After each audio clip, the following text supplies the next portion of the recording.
In this video, I'll be sharing 5 businesses I would start today if I had zero or even no capital. And people would even ask, is it even possible to start a business without any money? And the answer is yes. You just need a bit of skill. Alright, so we've all got a specific set of skills that we've developed either through a previous job, through school, or through even volunteering. And because we don't have money in order to make money, as the saying goes, we need to use all of these specific skills that we've developed over time. And the goal of this video is that I would give you an idea to what you can do with these specific skills that you have in order to use it to the best of your advantage. For each of these 5 ideas that I've come up with, I'm going to give it a rating out of 5 for the level of difficulty it takes to start this business, and then also the level of profitability that is in each of these ideas. And I'll be going from the least profitable to the most profitable. Let's get into the video. And first on the list is if you have any skill in baking goods or producing goods like brownies, cakes, and I know that you'll ask yourself, where can I start selling these products? I thought of a few places you can sell them. You can either use your Instagram or your networking, and then you can post your products on Instagram and ask people if they want to order from you. Secondly, you can go to a lot of school tuck shops. They are usually in need of brownies and those type of stuff to sell at their tuck shops. And then lastly is if you want to go and sell at a bakery or a local place that usually buys cakes and sells cakes, you can also go and do this. The tip that I can give you here is don't be stingy with your products. And also I have a funny story to tell. My little sister made brownies last week, and instead of throwing a cup of cacao, I don't know how you say it, she threw in a cup of cinnamon. And that was quite disgusting. We had to end up throwing it to the dogs. Look at the brownies, boy. So just that's another tip for you. Don't mix up cacao with cinnamon. And also if you know how to bake, please do send me something as well. I would love it. The difficulty to start this would be a 2 out of 5. And the reason I say this is because we all have, if you're watching this video, you most probably have a phone and you have a kitchen. And to be able to look up some recipes online about good brownie recipes and that type of stuff, that isn't that difficult. So the difficulty is 2 out of 5. Profitability, I would give this a 3.5 out of 5 rating, because I think that if you have a good product that you produce and you have repeat customers, then you'll make a lot of money and then you'll keep on getting repeat orders. Like I said in the previous point, if you have a kitchen and you have a place to make food, this is also a great idea for you to start. Because I know that last year when I was doing a bodybuilding competition, I actually wanted someone to prep food for me, because you know, you have such a busy schedule during the day and you're so tired, you're not in the mood to make food. I started looking around for places that produce food and pre-made meals.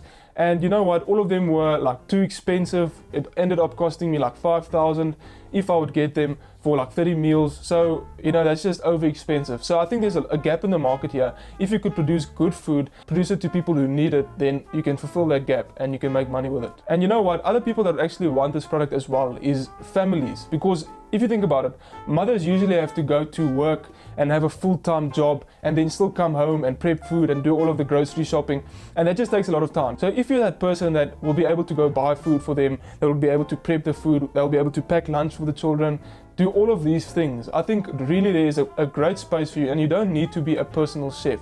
You don't need to have a degree for this. If you know how to make good food, healthy food, and then also if you know how to do like shopping and stuff like that, if you have driver's license, this might be a great opportunity for you to make more money. Just an important tip, I know it's stupid, but wash your hands. It's so disgusting for me if people just have like played with the dogs, played with the little Zorro, and they just start making food like that. So wash your hands and sanitize, just keep yourself hygienic. In terms of difficulty to start, I would say this is a 3.5 out of 5 rating, and profitability wise 2.5 out of 5, because I don't know how difficult it will be for you to be able to go to a family and ask them if you can do this. Next up on the list, if you have skills with designing, editing videos, designing websites, designing logos, anything to do with design, you can actually start selling these skills. If you are a video editor, please hit me up. I'm looking for someone who can edit my videos. So you know what, just email me. My email is in the link below. And yeah, so in terms of money that you can make a lot of money with this. Obviously it depends on the person's budget and how many videos they make.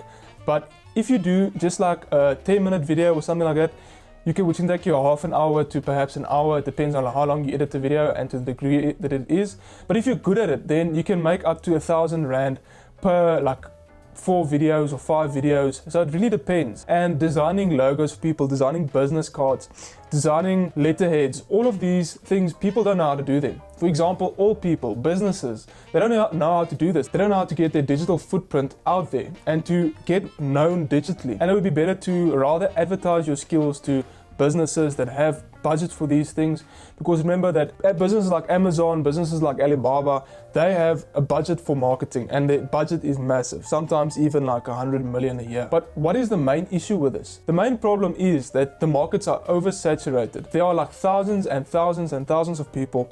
If you go on these websites like Fiverr, you will see that a lot of people offer these services. But like I said, if you can go to a small YouTuber, like for example myself, or message a few YouTubers with your portfolio, perhaps you have a portfolio of like 4 or 5 YouTube videos that you've edited, or like I've heard tips that you can take a YouTuber's original video that they posted on YouTube and you can just re-edit it and say, hey listen, here's a free video for you that I edited, let me know what you think about it, and then you can get leads this way. It'll take a bit of more effort, but if you have the skill, you can utilize it and then make perhaps a lot of money with it. In terms of difficulty to start, I gave this a 4 out of 5 rating because you'll need a lot of skills. Editing, learning to edit takes a lot of time, but if you can get someone, the profitability is great. If you want to start a business with zero capital, this business idea has the potential to scale really well, and that is producing herbs and vegetables. I tried planting a vegetable garden once and it turned out a flop. I forgot to water it, or I don't know what the hell happened. I think I put too much fertilizer in the soil and then it was too rich. But I know there's been a lot of success stories with people that have come from the township and started a vegetable garden, for example, in their small area. And I know you ask yourself now, listen, but I don't have space for it. I live in a small apartment and that is all that I have. And listen, there is a lot of ways you can get creative with this. You can buy 2-liter bottles and cut them out, put soil in them and use that, and you can make a whole wall of them. So you don't need a lot of space to do this. And another example is that here in Botswana, we don't have onions. Imagine you had onions now. You would be able to sell them for a huge profit because there aren't any available. And in Afrikaans, they call it a groenvinger. So I'm just going to translate to a green finger. I don't know if that is even a word. But if you have a green finger and you know how to farm and you know how to plant stuff, and because some people just have the talent, then this can be a great option for you to be able to start. In terms of difficulty to start, I gave this a 2 out of 5. Because you know what? You can just start with a plastic bottle, some soil, and a few seeds. And in terms of profitability, I gave this a 4 out of 5. There's been a lot of stories of people that have taken this vegetable garden thing that they have at the back of their yard and transformed it into like a farm or something. This is something that I did when COVID just hit and it was lockdown and it was winter. I started thinking, let me sell firewood, but don't I need transport to be able to get the firewood from a farm to my house? And the answer is no, you don't. All you need for this to work is an axe, a wheelbarrow, and a bit of effort. And if you want to be fancy, you can go buy plastics to put the wood in. And this is something that I personally dabbled with, and I made a lot of money with it. Because the thing with firewood is that you'll always need it. It's a form of energy. It is like electricity, it is like coal, it is like, I don't know, another example, but you know what I'm saying is that it will never go out of demand. And also if you store it properly, it can last a long time. So you can perhaps, if you don't sell everything this winter, you can sell it the next winter. Because think about it, why would this work? It costs so much to make food and to pay your electricity bill. Imagine you're 5 people. And wood you can use it to keep you warm, you can use it to cook food, you can use it for so many other things because it's a form of energy. And if you're thinking about selling this, you would sell a 10 kg pack of wood for just 25 Rand. Just sell 4 of them and boom, there you've got 100 bucks. If you do this in a month, just selling 4 a day, you can make up to 4,000 bucks, and 90% of this is profit because all that it took from you was just a bit of hard labor and to get the stuff from the park to your house. And I know you're telling me, Conrad, I don't have a farm. Listen, I'm sure there's a place like a park or something in your area that has wood or some type of wood, and you can just go with a wheelbarrow and chop it down and say you're cleaning the place, but in actual fact you're getting some inventory to sell. Okay, but in terms of difficulty, I would give this a 4 out of 5 just because I know that this is extremely hard labor and you need to work smart here. Get someone that can go chop down the firewood for you and you pay them per 50 bags that they make. That's what I did.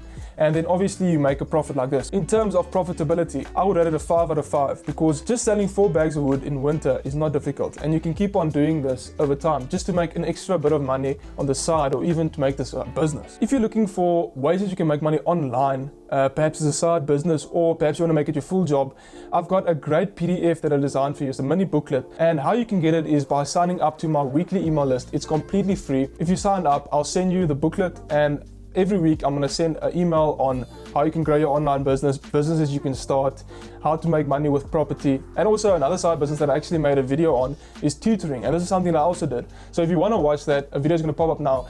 But alternatively, if you want to watch another video of mine, I've got a lot more. Please click either here Oh yeah, I'll see you guys in the next video. Cheers.